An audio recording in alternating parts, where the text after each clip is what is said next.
अहमदाबाद लोकतंत्र और नागरिक अधिकारों के लिए कार्यरत प्रमुख संस्था People's Union for Civil Liberties ट्यूकल गुजरात ने आज अहमदाबाद में एक महत्वपूर्ण चर्चा सत्र का आयोजन किया।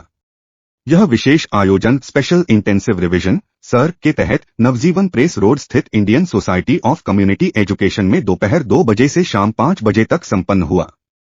इस कार्यक्रम में देश के जाने-माने कानूनी विशेषज्ञों और सिविल सोसाइटी के प्रतिनिधियों ने भाग लिया और चुनावी सुधार, मतदाता अधिकारों तथा लोकतांत्रिक पारदर्शिता पर विस्तार से विचार विमर्श किया।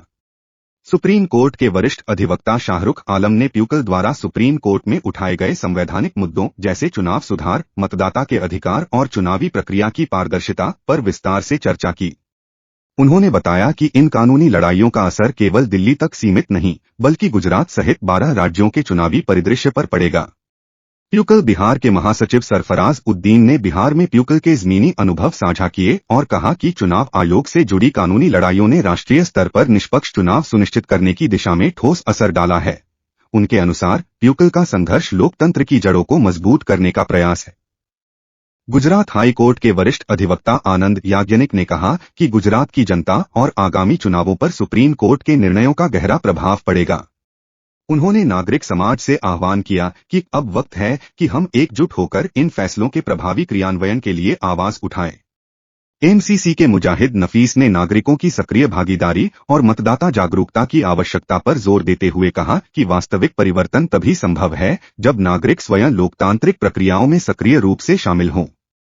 सभी वक्ताओं ने एकमत से कहा कि यह लड़ाई सिर्फ अदालत की नहीं, बल्कि लोकतंत्र की पवित्रता को बचाने की लड़ाई है।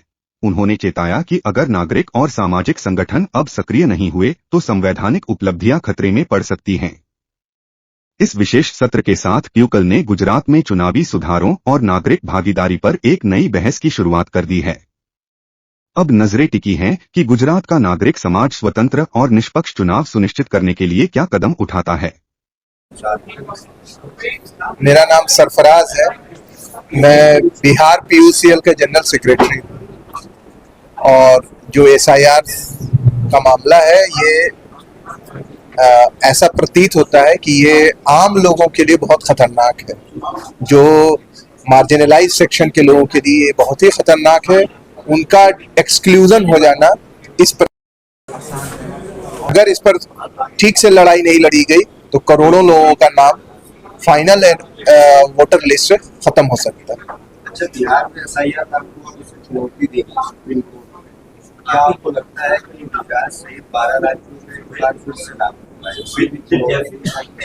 बिल्कुल दी जानी चाहिए और इस पर अभी बात भी हुई कि सुप्रीम कोर्ट में जाना चाहिए, क्योंकि हर राज्य को जाना चाहिए, क्योंकि वो जो केस था वो सिर्फ बिहार के मामले में था। सुप्रीम कोर्ट अगर उसी केस को लेकर हम चलेंगे तो सुप्रीम कोर्ट ये कह सकता है कि वो तो बिहार का मामला था। इसलिए ये जरूरी है कि हर राज्य सुप्रीम कोर्ट जाए और इसको चैलेंज करे। आज भी राहुल गांधी ने एक प्रेस कॉन्फ्रेंस में बताया कि हरियाणा में भी क्या आपको लगता है कि संवैधानिक संस्थाएं सवाल खड़ा हो रहा है और इसी वजह से सत्ताधारी पार्टी कर रही है इस तरीके से?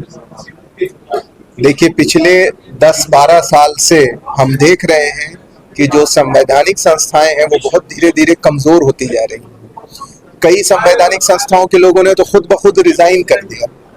कई, जैसे प्लानिंग कमीशन के हेड ने रिजाइन कर दिया, आरबीआई के गवर्नर ने रिजाइन कर दिया। ऐसी बहुत सारी घटनाएं हुई हैं जो पहले इतिहास में नहीं हुई थी।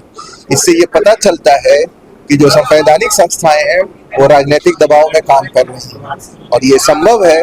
राहुल गांधी जो वोट चोरी की बात कह रहे हैं वो हो सकता है कि बिल्कुल सही हो, उसकी गहराई से जांच होनी चाहिए, ना कि राहुल गांधी को गाली देना चाहिए। उससे कोई लाभ नहीं है।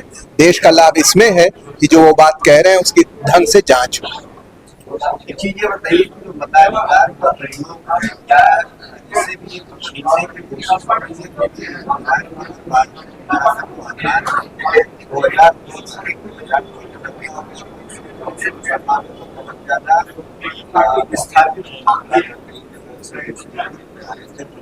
एक साजिश बिल्कुल ये साजिश हो सकता है, क्योंकि आज से 23 साल पहले कौन कहाँ था, कहाँ किसने वोट दिया था, ये मालूम करना इतना आसान काम नहीं है।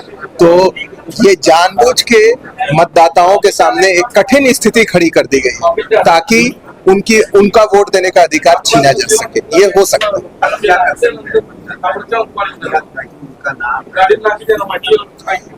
देखिए, हम लोग की सबकी सलाह ये होगी कि एसआईआर की प्रक्रिया को फॉलो करने के लिए लगातार चुनाव आयोग पर, बीएलओ पर और इससे जुड़े हुए जितने भी स्टेक होल्डर हैं उन पर दबाव बनाएं और मतदाताओं को जागरूक करें कि वो अपना अपना इनोमिनेशन फॉर्म जरूर भरें। अगर आपका नाम कहीं नहीं है तो फॉर्म 6 भरें और अपना नाम फ्रेश जुड़वाएं, लेकिन जुड़वाएं किसी भी हालत में। इलेक्शन शाखा से जो अधिकारी आएंगे लोगों के बीच में, तो 2002 के अंदर असेंबली का क्या नाम था और अभी 2025 के अंदर असेंबली का क्या नाम है, तो क्या लोगों को उसका अंदाज होगा?